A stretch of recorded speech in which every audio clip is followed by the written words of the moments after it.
إن الحمد لله نحمده ونستعينه ونستغفره ونؤمن به ونتوكل عليه ونعوذ بالله من شرور أنفسنا ومن سيئات أعمالنا. من يهده الله فلا مضل له ومن يضلل فلا هادي له، وأشهد أن لا إله إلا الله وحده لا شريك له، وأشهد أن محمدا عبده ورسوله. فإن خير الحديث كتاب الله، وخير الهدي هدي محمد صلى الله عليه وسلم، وشر الأمور محدثاتها، وكل محدثة بدعة، وكل بدعة ضلالة، وكل ضلالة في النار. أعوذ بالله من الشيطان الرجيم. بسم الله الرحمن الرحيم. يا أيها الذين آمنوا استعينوا بالصبر والصلاة إن الصلاة تنهى عن الفحشاء والمنكر. قد أفلح المؤمنون الذين هم في صلاتهم خاشعون. ہر طرح کی تعریف، حمد و ثنا، بڑھائی اور کبریائی، تکبر اور جلال اللہ کے لیے ہے، جو ساری کائنات کا مالک و مختار ہے. اس کے سوا کوئی نہیں ہے جو مالک و مختار ہو اس کائنات کو چلانے میں. اور درود و سلام ہو اللہ تعالیٰ کے بھیجے ہوئے تمام نبیوں پر، خاص کر کے آخری نبی محمد الرسول اللہ صلی اللہ علیہ وسلم پر، اور ان کے بابرکت گھرانے پر، اور ان لوگوں پر بھی جو آپ کی پیروی کرتے رہیں، آپ کا کہا مانتے رہیں. حمد و صلات کے بعد سامعین کرام، اللہ کا تقوی اختیار کرو اور جان رکھو کہ سب سے بہترین کلام اللہ کی کتاب قرآن مجید ہے. بہترین راستہ سیدنا محمد الرسول اللہ صلی اللہ علیہ وسلم کا راستہ ہے. اور سب سے بری بات یہ ہے کہ دین میں نئے نئے کام ایجاد کر لیے جائیں. دین میں جو بھی نئے نئے کام ایجاد کیے جاتے ہیں وہ گمراہی ہے، اور ہر گمراہی جہنم میں لے جانے کا سبب ہے. سامعین کرام، خطبہ مسنونہ کے بعد میں نے سورہ بقرہ کی ایک آیت تلاوت کی اور سورہ عنکبوت کی اور سورہ مؤمنون کی. سورہ بقرہ میں اللہ تبارک و تعالی نے ارشاد فرمایا، یا ایھا الذین آمنوا استعینوا بالصبر والصلاۃ. اے وہ لوگو جو ایمان لائے ہو، صبر اور نماز کے ذریعے سے مدد چاہو. دوسری جگہ ارشاد فرمایا، ان الصلاۃ تنہی عن الفحشاء والمنکر، کہ بے شک نماز بے حیائی اور برے کاموں سے روکتی ہے. تیسری جگہ ارشاد فرمایا، قد افلح المؤمنون، کامیاب ہو گئے وہ مومن، الذین هم فی صلاتهم خاشعون، جو اپنی نمازوں کی پابندی کرنے والے ہیں. سامعین کرام، نماز کی اہمیت اور نماز کی فرضیت پر اگر ہم غور و فکر کریں تو صحابہ کرام کے دور میں سوائے تارک الصلاۃ کے علاوہ اور کسی پر کفر کا فتویٰ نہیں لگتا تھا. یعنی جو نماز چھوڑتا تھا اسے صحابہ کرام کے دور میں کافر کہتے تھے، سامنے سے جو دکھتا تھا. اس کی اتنی وضاحت ہے کہ اللہ کے نبی صلی اللہ علیہ وسلم نے ارشاد فرمایا، وَجُعِلَتْ قُرَّةُ عَيْنِي فِي الصَّلَاةِ، کہ نماز میری آنکھوں کی ٹھنڈک ہے. اب سامعین کرام، جب اس نماز کی قرآن میں اور احادیث میں اتنی بڑی فضیلت ہے اور اس کے چھوڑنے والے کو کافر کہا گیا، اور ایک اور جگہ اللہ کے نبی صلی اللہ علیہ وسلم نے ارشاد فرمایا کہ بے شک نماز مومن اور کافر کے بیچ میں فرق کر دیتی ہے. کیا فرق کر دیتی ہے؟ کہ مومن جو ہوں گے وہ نماز کی پابندی کرنے والے ہوں گے، اور کافر نماز نہیں پڑھنے والے ہوں گے، جس کا فرق آج بھی ہم لوگ صاف صاف دیکھ سکتے ہیں. تو سامعین کرام، نماز کی اتنی اہمیت ہے تو ہمیں چاہیے کہ ہم نماز کو اچھی طریقے سے یاد کریں. عربی میں اچھی طریقے سے یاد کرنے کے بعد کم از کم اس کا ترجمہ یاد کریں، سمجھیں کہ ہم نماز میں پڑھنی تو ہے نماز ہمیں، کیونکہ فرض ہے نماز چھوڑنے والا کافر ہے. اللہ کے نبی صلی اللہ علیہ وسلم نے کہہ دیا جب ہمیں نماز پڑھنی ہی ہے، ایک کام کرنا ہی ہے، تو پھر کیوں نہ اسے پورے دل لگا کر کیا جائے۔ اور دل لگے گا جب نماز میں، کب لگے گا؟ تب ہم جب اس کا ترجمہ یاد کریں گے اور ہمیں پتہ لگے گا کہ ہم اللہ تبارک و تعالیٰ سے کیا کیا رہے ہیں۔ اسی کو دیکھتے ہوئے میں آج جس کو ثنا بولتے ہیں یعنی سبحانک اللہم، اس کا ترجمہ بیان کروں گا۔ سامعین کرام، نماز کے لیے جب کھڑے ہوتے ہیں تو تکبیر تحریمہ کے بعد میں ثنا کرتے ہیں۔ تو ثنا جس میں اللہ تبارک و تعالیٰ کی بڑائی اور اس کی کبریائی بیان ہوتی ہے، اس میں ہم پڑھتے ہیں سبحانک اللہم وبحمدک، اے اللہ تیری ذات پاک ہے اور ساری تعریفیں تیرے ہی لیے ہیں۔ وتبارک اسمک، اور تیرا نام بڑا بابرکت ہے۔ وتعالی جدک، اور تیری شان بہت بلند ہے۔ ولا الہ غیرک، اور تیرے سوا کوئی معبود نہیں۔ سامعین کرام، اب کچھ اس میں الفاظ ایسے ہیں جو سمجھ میں نہیں آتے ہیں لوگوں کے، اردو میں یاد کر لیں لیکن اس کے بعد بھی سمجھ میں نہیں آئیں گے۔ ولا الہ غیرک، اس کے معنی یہ ہے کہ تیرے سوا کوئی معبود نہیں۔ اور معبود کسے کہتے ہیں؟ جس کی عبادت کی جائے، جس کے آگے سر جھکایا جائے، جس سے منتیں مرادیں مانگی جائیں، جسے پکارا جائے تکلیف میں، درد میں جسے پکارا جائے، غائب میں جس سے مدد مانگی جائے، اس کو معبود کہا جاتا ہے۔ تو ہم اس ثنا میں کہتے ہیں ولا الہ غیرک، کہ اور تیرے سوا کوئی معبود نہیں۔ اس کے بعد اعوذ باللہ من الشیطان الرجیم، بسم اللہ الرحمن الرحیم، اس کا ترجمہ یہ ہے کہ میں پناہ میں آتا ہوں اللہ کی شیطان مردود سے بچ کر۔ پھر بسم اللہ الرحمن الرحیم، اللہ کے نام سے شروع کرتا ہوں جو بڑا مہربان نہایت ہی رحم کرنے والا ہے۔ اس کے بعد میں الحمد، جسے سورۃ الفاتحہ بھی کہا جاتا ہے، ام الدعا بھی کہا جاتا ہے، اس کی بہت بڑی فضیلت ہے۔ اور اس کے بنا اللہ کے نبی صلی اللہ علیہ وسلم کی حدیث ہے کہ جس نماز میں، جس رکعت میں سورہ فاتحہ نہ پڑھی جائے وہ نماز ہی نہیں ہوتی ہے۔ تو اس کا پڑھنا ضروری ہے، اور اسے ہم پڑھتے ہیں اور ترجمہ اگر اس کا سمجھنے لگے تو اور بڑھیا ہے۔ الحمدللہ رب العالمین، سب طرح کی تعریفیں رب العالمین کے لیے ہیں جو تمام کائنات کا پالنے والا ہے۔ یعنی بندہ نماز میں ہر رکعت میں جب بھی الحمد پڑھ رہا ہے وہ یہ کہہ رہا ہے کہ ساری تعریفیں اللہ ہی کے لیے ہیں جو کائنات کا پالنے والا ہے۔ اور اس کے بعد بھی نہ جانے کیا کیا کرے۔ الرحمن الرحیم، جو رحم کرنے والا ہے، نہایت ہی رحیم ہے۔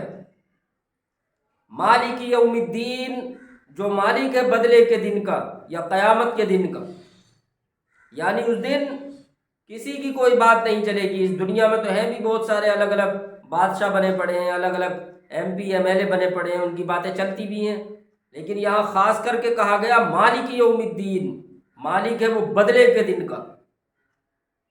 ایاک نعبد و ایاک نستعین، یا اللہ ہم صرف تیری ہی عبادت کرتے ہیں۔ عبادت پھر دوبارہ سے آ گیا، معبود عبادت ایک ہی بات۔ معبود اسے کہتے ہیں جس کے لیے عبادت کی جائے۔ عبادت وہ کام ہے جو ہم اپنے معبود کو خوش کرنے کے لیے کرتے ہیں۔ تو ہم کہہ رہے ہیں الحمد میں یا اللہ ہم صرف تیری ہی عبادت کرتے ہیں۔ ہم پتیلے بھی پکاتے ہیں تو تجھے ہی خوش کرنے کے لیے پکاتے ہیں کہ اللہ تو خوش ہو جا، یہ غریب کھا لیں۔ اس کے بعد کہتے ہیں وَإِيَّاكَ نَسْتَعِينُ، اور اے اللہ ہم صرف غائب میں تجھی سے مدد چاہتے ہیں۔ یہاں میں نے غائب کا لفظ اس لیے استعمال کیا کیونکہ اگر کوئی سامنے آپ کے موجود ہے اس سے آپ مدد مانگ سکتے ہو۔ اللہ تبارک و تعالیٰ نے بھی قرآن مجید میں کہا کہ اچھے کاموں میں ایک دوسرے کا ساتھ دو اور برے کاموں میں الگ رہو۔ اگر آپ کے سامنے کوئی موجود ہے تو اس سے آپ کہہ سکتے ہو ایک گلاس پانی پلا دو، وہ پلا سکتا ہے، یہ اسباب ہے۔ اس کو اللہ تبارک و تعالیٰ نے ہی کہا کہ اس طریقے سے آپ کر سکتے ہو۔ لیکن اگر بندہ سامنے موجود نہیں ہے کوئی بھی، یا مرنے کے بعد اس کے قبر میں جانے کے بعد یا کہیں دور ہے وہ سن بھی نہیں سکتا، کیونکہ انسانوں کی ایک طاقت ہے وہ کچھ دور تک سے سن سکتے ہیں، اس کے بعد وہ نہیں سن سکتے۔ تو پھر ہم کہہ رہے ہیں کہ یا اللہ ہم غائب میں مدد بھی تجھی سے چاہتے ہیں۔ اس کے بعد کہتے ہیں اہدنا الصراط المستقیم، کہ پروردگار ہمیں سیدھا راستہ دکھا۔ یہاں پر راستے نہیں ہے، راستہ ہے۔ راستہ مطلب ایک ہی راستہ ہے، ایسا نہیں بہت سارے راستے ہوں الگ الگ ہو کے اور وہاں پہنچ رہے ہوں، ایک ہی راستہ ہے سیدھا۔ تو ہم اللہ تبارک و تعالیٰ سے دعا کرتے ہیں کہ یا اللہ ہمیں سیدھا راستہ دکھا۔ صراط الذین انعمت علیہم، ان لوگوں کا راستہ جن پر تو نے انعام کیا، یعنی وہ لوگ اس راستے پر چلے اور تو نے انہیں انعامات سے نوازا، ان لوگوں کے راستے پر چلا۔ پھر بعد میں کہتے ہیں غیر المغضوب علیہم ولا الضالین آمین، یا اللہ اس راستے پر مت چلا جس پر لوگ چل کر گمراہ ہو گئے اور جن سے تو ناراض ہوا، اس راستے پر ہمیں مت چلا۔ اس کے بعد میں کہتے ہیں آمین، یا اللہ الہی اس دعا کو قبول کر لی۔ یہ الحمدو کا ترجمہ ہے، اگر صحیح کر کے کوئی یاد کر لے اور اس کے مطلب کو سمجھنے لگے تو نہ جانے کتنی خرافاتیں وہ چھوڑ دے گا۔ اگر اسے دل سے یاد کرے گا اور سمجھے گا، اس کے معنی اور مفہوم پر غور و فکر کرے گا، تو وہ بہت سی خرافاتوں سے بچ جائے گا جو اس میں بتا دی گئی ہیں کھول کھول کے۔ پورے قرآن کا جو نچوڑ ہے، پورا قرآن جب کوئی شروع کرتا ہے اس میں وہ سب کچھ دے رکھا۔ اس کے بعد کوئی سورت پڑھتے ہیں، کوئی سورت میں زیادہ تر سورت یہاں پہ جو پڑھی جاتی ہے، لوگ جو پڑھتے ہیں وہ سورت الکوثر پڑھتے ہیں، سورہ اخلاص یعنی قل هو اللہ احد۔ تو قل هو اللہ احد کا ترجمہ یہ ہے، قل هو اللہ احد، کہہ دو کہ اللہ اکیلا ہے، اللہ الصمد، اللہ بے نیاز ہے، لم یلد ولم یولد، نہ وہ کسی کی اولاد ہے نہ اس کی کوئی اولاد ہے، ولم یکن لہ کفوا احد، نہ اس کے برابر کا کوئی ہے۔ سامعین کرام، اس صورت کے متعلق احادیثیں بھی ہیں چند، جس میں مشرکین مکہ آپ صلی اللہ علیہ وسلم سے پوچھتے تھے کہ آپ اپنے رب کی خاصیتیں بتائیں کہ وہ کیا ہے، کیسا اس کا تعارف ہے۔ ہر کسی انسان کی شخص کی تعریفیں ہوتی ہیں کچھ، کہ میں وہاں کا رہنے والا ہوں اور ان کا لڑکا ہوں اور یہ کام کرتا ہوں۔ اسی طریقے سے مشرکین مکہ آپ صلی اللہ علیہ وسلم سے پوچھتے تھے کہ آپ اپنے رب کی تعریف بیان کریں۔ تو یہ صورت نازل ہوئی جس میں اللہ تبارک و تعالیٰ نے جو عیسائیوں کے عقیدے یعنی کہ عیسیٰ علیہ السلام اللہ کے بیٹے ہیں اس کا بھی انکار کر دیا، اور مسلمان آج جو مسجدوں میں صلاۃ پڑھتے ہیں اس میں کہتے ہیں الصلاۃ والسلام علیک یا نور من نور اللہ، کہ اللہ کے نبی، اے اللہ کے نور سے نور آپ پر سلامتی ہو۔ یعنی یہ چھڑی ہے ایک، اس چھڑی میں سے تھوڑا سا ٹکڑا الگ کر لیا جائے اور پھر اس پر سلامتی ہو، یہ کہنا چاہ رہا ہے کہ اللہ جو تیرے نور سے نور ہے اس پر سلامتی ہو۔ اور اللہ تبارک و تعالیٰ نے قل واللہ احد میں صاف انکار کر دیا کہ نہ وہ کسی کی اولاد ہے، نہ اس کی کوئی اولاد ہے، نہ اس کے جیسا کوئی ہے، اس میں سے کوئی نہیں ہے، نہ وہ کسی میں سے ہے نہ اس میں سے کوئی اس کا ٹکڑا اکڑا نہیں ہے۔ تو یہ اللہ تبارک و تعالیٰ کی جو شان ہے وہ بیان کی گئی ہے، اس کی خصوصیت جو ہے وہ بیان کی گئی ہے، اور بہت سارے مشرکین مکہ کے اور عیسائیوں کے اور عزیریوں کے جو عزیر علیہ السلام کو اللہ کا بیٹا مانتے تھے، اور بہت ساری جو بدعقیدگیاں تھیں وہ ساری سورہ اخلاص میں نکال دی گئیں۔ اس کے بعد سامعین کرام التحیات کی طرف آتے ہیں۔ التحیات جب ہم پڑھتے ہیں تو اس میں اس کا ترجمے پر غور کریجیے گا۔ التحیات للہ والصلوات والطیبات، کہ میری تمام مال سے جو عبادتیں کی جائیں، کہنے سے یعنی زبان سے جو عبادتیں کی جائیں، اور کرنے سے جو عبادتیں کی جائیں، یعنی جو میں حرکتیں کروں کسی کو خوش کرنے کے لیے تو وہ بھی میری اللہ ہی کے لیے ہیں، اور زبان سے جو میں کسی کی خوش کرنے کے لیے جو کام کروں وہ بھی اللہ ہی کے لیے ہیں، اور مال اپنا اگر کسی کو خوش کرنے کے لیے لٹاؤں میں تو وہ بھی اللہ کے لیے ہیں۔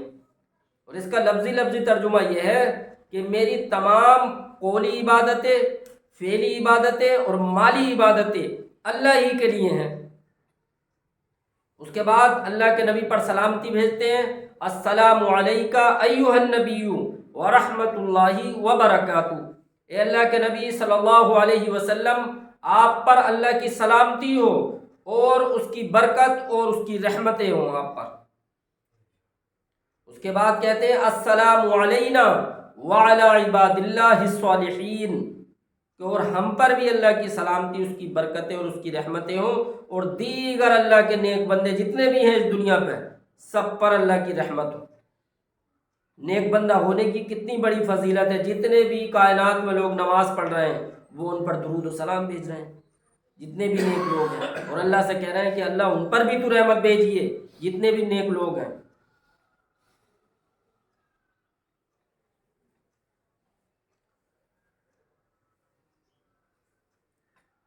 سامعین کرام، نماز کے ترجمے کے مطابق بات چل رہی تھی کہ نماز اگر ہم پڑھیں اور ترجمہ ہمارے اس کے سمجھ میں آئے، اور ہمیں نماز تو پڑھنی ہے کیونکہ فرض ہے وہ، جب ہمیں پڑھنی ہی ہے تو تھوڑا بہت وقت نکال کر، ٹائم نکال کر 10-15 منٹ ہم اس نماز کا ترجمہ یاد کر سکتے ہیں، جو کہ ہمیں پڑھتے ہوئے پتہ لگے کہ ہم اللہ سے کیا رہے ہیں۔ تو ہم درود شریف تک پہنچ گئے تھے جس کا نام درود ابراہیم ہے۔ درود ابراہیمی التحیات کے بعد درود ابراہیمی پڑھتے ہیں۔ ابھی التحیات میں ایک ٹکڑا رہ گیا تھا، السلام علینا وعلی عباد اللہ الصالحین، اس کے بعد میں ہم کہتے ہیں اشہد ان لا الہ الا اللہ واشہد ان محمد عبدہ ورسولہ، کہ میں گواہی دیتا ہوں اللہ کے سوا کوئی معبود نہیں، پھر یہ لفظ آ گیا معبود والا، اور قرآن میں بھی کئی جگہ، سینکڑوں جگہ یہ لفظ آیا کہ کہاں بہ کے پھر رہے ہو، کسے پکار رہے ہو تم اللہ کے علاوہ، اور پھر بھی لوگ قرآن بھی پڑھ رہے ہیں لیکن سمجھ نہیں رہے نا، جبھی تو ادھر ادھر جھولیاں پھیلاتے پھرتے ہیں اللہ کے علاوہ۔ پھر یہ لفظ آیا کہ میں گواہی دیتا ہوں اس بات کی کہ اللہ کے سوا کوئی معبود نہیں، اور میں گواہی دیتا ہوں کہ محمد صلی اللہ علیہ وسلم اللہ کے بندے اور اس کے رسول ہیں۔ اس کے بعد درود ابراہیمی ہے، اللہم صلی علی محمد وعلی آل محمد، اے اللہ رحمت نازل کر محمد صلی اللہ علیہ وسلم پر اور ان کی آل پر، کما صلیت علی ابراہیم وعلی آل ابراہیم انک حمید مجید، جس طرح تو نے رحمت نازل کی تھی ابراہیم علیہ السلام پر اور ان کی آل پر، بے شک تو لائق تعریف اور بڑی شان والا ہے۔ اس کے بعد دوسرا ٹکڑا اس کا، اللہم بارک علی محمد وعلی آل محمد، اے اللہ برکت نازل کر محمد صلی اللہ علیہ وسلم پر اور آل محمد صلی اللہ علیہ وسلم پر، کما بارکت علی ابراہیم وعلی آل ابراہیم انک حمید مجید، کہ جس طرح تو نے برکتیں نازل کی تھیں ابراہیم علیہ السلام پر اور ان کی آل پر، بے شک تو لائق تعریف اور بڑی شان والا ہے۔ اس کے بعد ایک دعا ہے جو سورہ بقرہ کی ہے، دوسرے پارے میں ہے، جو نماز میں پڑھتے ہیں، ربنا آتنا فی الدنیا حسنہ وفی الآخرۃ حسنۃ وقنا عذاب النار۔ اس کا ترجمہ یہ ہے کہ رب ہمارے، کہ اللہ تو ہمارے ساتھ اس دنیا میں بھی بھلائی کر اور آخرت میں بھی بھلائی کر، اور ہمیں دوزخ کے عذاب سے بچا لیے۔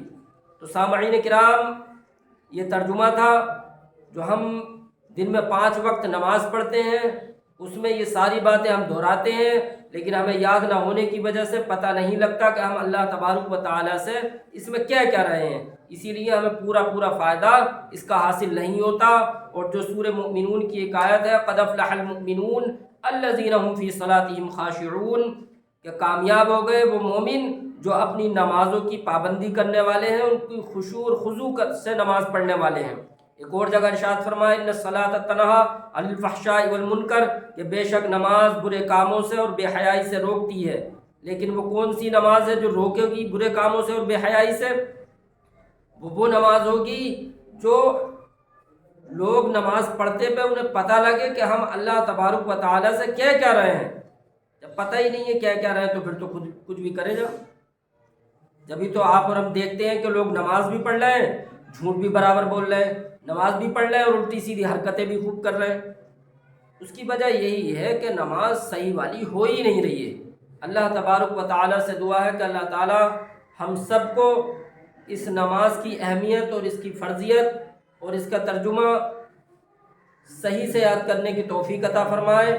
درود و سلام ہو اللہ کے نبی محمد رسول اللہ صلی اللہ علیہ وسلم پر، جنہوں نے سب سے بہترین نماز ادا کی اور جنہوں نے کہا صلو کما رأیتمونی اصلی، کہ تم نماز اس طرح پڑھو جس طرح مجھے پڑھتے ہوئے دیکھا ہے۔ وآخر دعوانا الحمدللہ۔